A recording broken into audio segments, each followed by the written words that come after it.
الحمد لله نحمده ونستعينه ونستغفره ونؤمن به ونتوكل عليه ونعوذ بالله من شرور أنفسنا ومن سيئات أعمالنا من يهده الله فلا مضل له ومن يضلله فلا هادي له وأشهد أن لا إله إلا الله وحده لا شريك له وأشهد أن محمدًا عبده ورسوله أما بعد فأعوذ بالله من الشيطان الرجيم بسم الله الرحمن الرحيم والذين يكنزون الذهب والفضة ولا ينفقونها في سبيل الله فبشرهم بعذاب أليم يوم يحمى عليها في نار جهنم فتكوى بها جباههم وجنوبهم وظهورهم هذا ما كنزتم لأنفسكم فذوقوا ما كنتم تكنزون وقال النبي صلى الله عليه وسلم بني الإسلام على خمس شهادة أن لا إله إلا الله وأن محمدًا رسول الله وإقام الصلاة وإيتاء الزكاة وصوم رمضان وحج البيت وقال النبي صلى الله عليه وسلم إن الصدقة لتطفئ غضب الرب وتدفع ميتة السوء صدق الله العظيم۔ میرے انتہائی واجب الاحترام قابل صد احترام بھائیوں، دوستوں اور بزرگوں، رمضان المبارک کا باسعادت اور بابرکت مہینہ شروع ہو چکا ہے۔ روزے کے متعلق فضائل، روزے کی اہمیت اور رمضان المبارک میں کن اعمال کا اہتمام کیا جائے اور کن چیزوں سے بچا جائے، اس پر تفصیلی گفتگو گزشتہ جمعۃ المبارک کے بیان میں اور گزشتہ 2 اتوار کے دروس میں اس پر بات ہو چکی ہے۔ آج جو بات آپ کے سامنے عرض کرنی ہے وہ ہے زکوٰۃ کی فرضیت، زکوٰۃ کی اہمیت، زکوٰۃ کے چند ضروری مسائل اور اس کے فوائد اور ثمرات۔ رمضان المبارک میں عموماً لوگ کثرت سے زکوٰۃ کے بارے میں سوالات کرتے ہیں، اور عموماً لوگ رمضان کے مہینے میں اپنی زکوٰۃ کی ادائیگی کرتے ہیں۔ تو زکوٰۃ شریعت میں ایک فرض حکم ہے۔ قرآن کریم میں اللہ رب العزت نے عموماً جہاں نماز کا حکم دیا ہے اقیموا الصلاۃ وآتوا الزکاۃ، اس کے فوراً بعد جس چیز کا حکم دیا ہے وہ ہے زکوٰۃ۔ اس لیے قرآن میں یہ تعبیر آپ کو جا بجا نظر آئے گی، نماز قائم کرو اور زکوٰۃ ادا کرو۔ قرآن کریم میں آغاز ہی میں اللہ رب العزت نے ارشاد فرمایا الف لام میم ذالک الکتاب لا ریب فیہ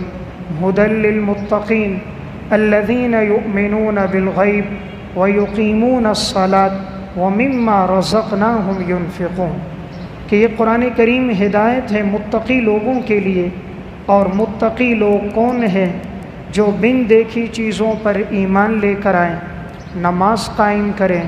اور جو ہم نے انہیں رزق دیا ہے اس میں سے وہ اللہ کے نام پہ خرچ کریں۔ تو قرآن کریم میں جا بجا اللہ نے اس حکم کو بیان فرمایا،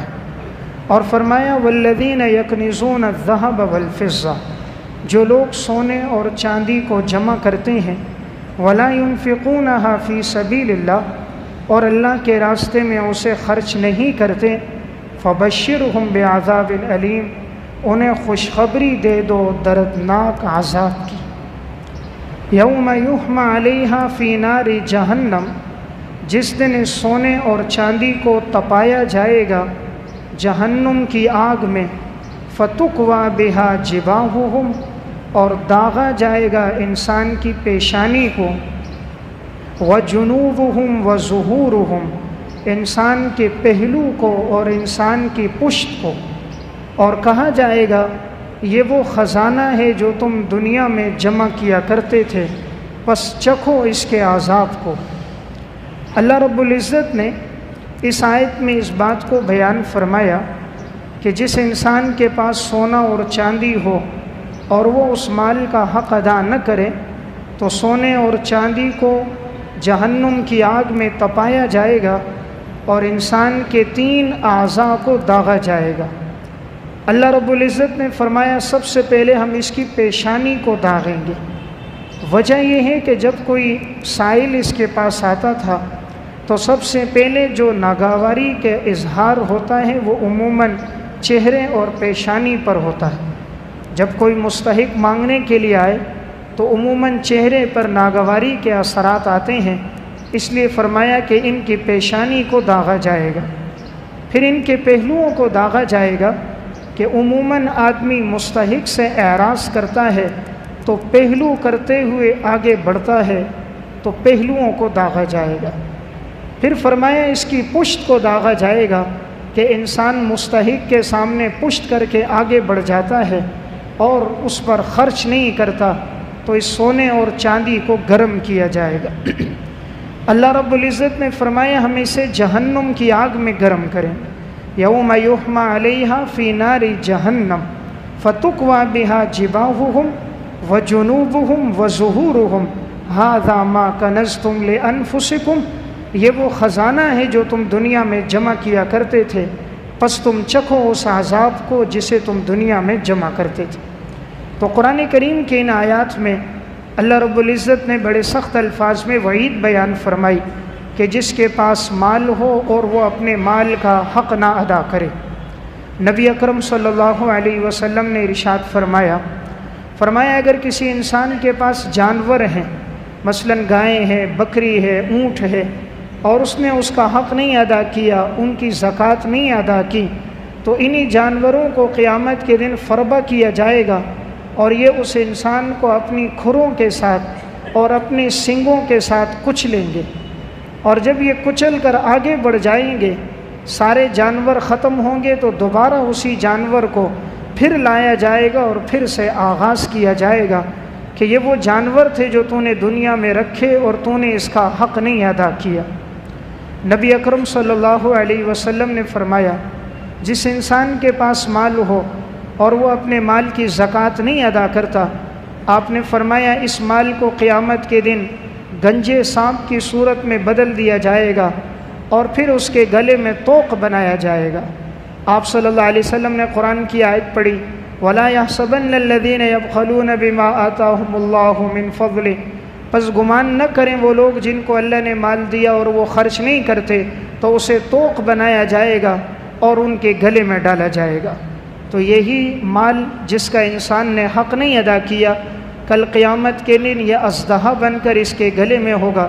اور اس کی پیشانی کو اور جسم کو ڈسے گا۔ تو مال چونکہ اللہ نے دیا ہے اس لیے اس مال میں اللہ نے اپنا حق بھی مقرر کیا ہے۔ یہ تو اللہ رب العزت نے بڑی آسانی کی ہمارے لیے، یہ نہیں فرمایا کہ میرے راستے میں سارا مال خرچ کرو، زکوٰۃ میں سارا مال دو۔ اگر اللہ یہ حکم فرماتا تو بھی برحق تھا، کیونکہ مال اللہ نے ہمیں دیا۔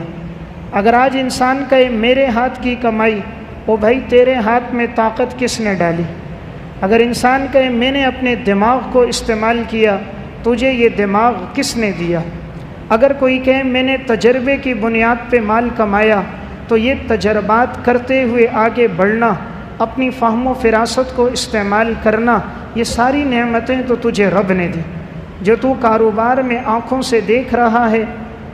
کانوں سے سن رہا ہے، زبان سے بول رہا ہے، ہاتھوں سے معاملات کو لکھ رہا ہے، پاؤں سے چل کر معاملات کو طے کر رہا ہے،